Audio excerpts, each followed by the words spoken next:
Hello and नमस्कार दोस्तों, मैं हूं अमृता और आपका बहुत स्वागत है हमारे चैनल पे। आज 14 जनवरी है, यानी कि आज मकर संक्रांति है। तो सबसे पहले आप सभी को हमारी तरफ से मकर संक्रांति की ढेरों शुभकामनाएं। साथ ही साथ आज महाकुंभ में दूसरा शाही स्नान हुआ और इस शाही स्नान की तस्वीरों ने लोगों का मन मोह लिया।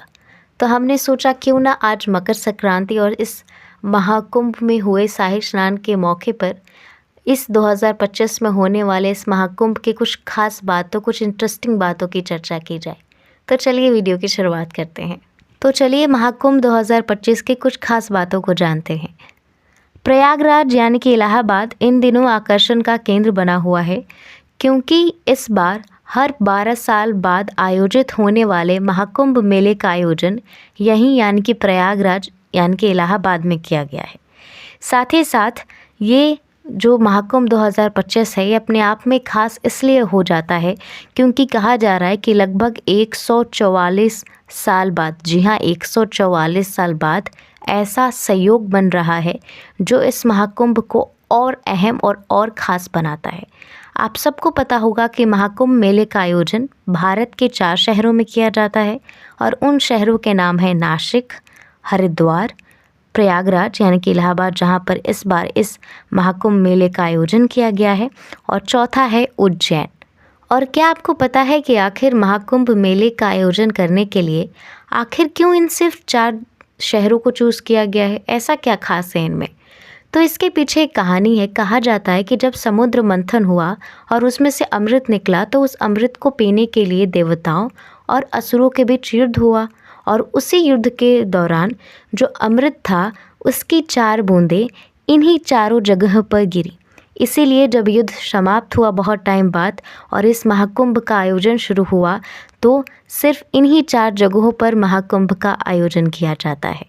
महाकुंभ अपने आप में खास इसलिए भी है क्योंकि ये सिर्फ धर्म का नहीं बल्कि आस्था और संस्कृति का अनूठा संगम है।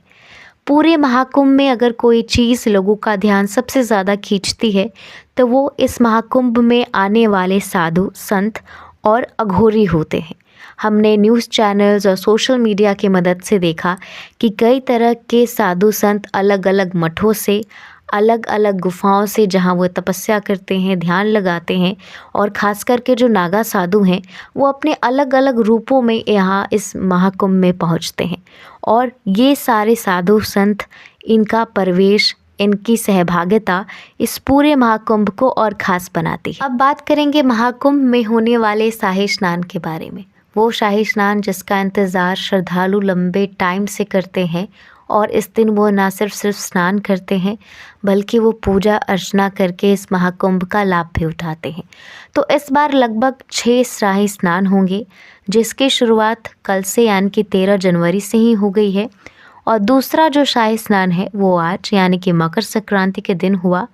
तीसरा जो शाही स्नान है वो 29 जनवरी को होगा, और चौथा शाही स्नान 2 फरवरी को होगा। और ये जो 2 फरवरी का जो ये शाही स्नान है ना, वो ख़ास इसलिए भी है क्योंकि इस दिन बसंत पंचमी है।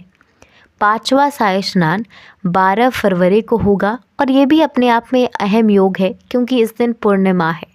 इसके साथ ही साथ जो आखिरी शाही स्नान होगा इस महाकुंभ का, इस प्रयाग महाकुंभ का, वो होगा 26 फरवरी 2025 को। मैं आपको एक चीज़ और बता दूं कि ये जो आखिरी शाही स्नान है ये अपने आप में खास सिर्फ इसलिए नहीं है क्योंकि इस महाकुंभ का ये आखिरी स्नान होगा, बल्कि ये खास इसलिए भी है क्योंकि ये दिन महाशिवरात्रि का है, यानी कि शिव भक्तों के लिए एक बहुत खास दिन। तो एक तरफ से ये शाही स्नान होगा और दूसरी तरफ से ये दिन महाशिवरात्रि का होगा, तो इससे बेहतर कोई संयोग हो ही नहीं सकता। तो ये 6 दिन हैं, ये 6 डेट्स हैं जब प्रयागराज में शाही स्नान होगा और श्रद्धालु इसका लाभ उठाएंगे। हमने महाकुंभ 2025 की हर एक खास बात की चर्चा तो कर ली। अब बारी है महाकुंभ के सुरक्षा के इंतज़ाम के बारे में जानने की। महाकुंभ में इस बार लगभग 45 करोड़ से ज़्यादा श्रद्धालुओं के आने की उम्मीद रखी गई है। इसीलिए सरकार की जिम्मेदारी और भी बढ़ जाती है कि वो इस महाकुंभ की सुरक्षा के इंतज़ामात को और पुख्ता करें। इसीलिए सरकार ने इसकी तैयारी कई महीने पहले से ही शुरू कर दी है। लगभग 200 से ज़्यादा एनएसजी कमांडोज़ की तैनाती इस महाकुंभ में की गई है और इन एनएसजी कमांडो ने जो लोकल फोर्सेस थी उनके साथ मिलकर हाल में ही कई मॉक ड्रिल्स किए ताकि वो किसी भी आने वाली परेशानी से आराम से जूझ सकें। साथ ही साथ इस पूरे महाकुंभ में 70 से भी अधिक ज़िलों की पुलिस फोर्स को लगाई गई है और इस पूरे महाकुंभ के चप्पे चप्पे पर नज़र रखने के लिए सरकार ने जो ड्रोन कैमरास हैं उनका इस्तेमाल भी किया है। हमने कई महीने पहले ही देखा कि बहुत सारे ड्रोन कैमरास को सरकार अपने पुलिस कर्मियों को चलाना सिखा रही थी ताकि जब श्रद्धालु इस महाकुंभ में हिस्सा ले रहे हों तो जो पुलिसकर्मी हैं, जो सुरक्षा कर्मी हैं, वो इन ड्रोन कैमरास की मदद से महाकुंभ के हर एक चप्पे चप्पे पर अपनी नज़र रख सकें। तो ये थी महाकुंभ से जुड़ी हुई कुछ खास बातें।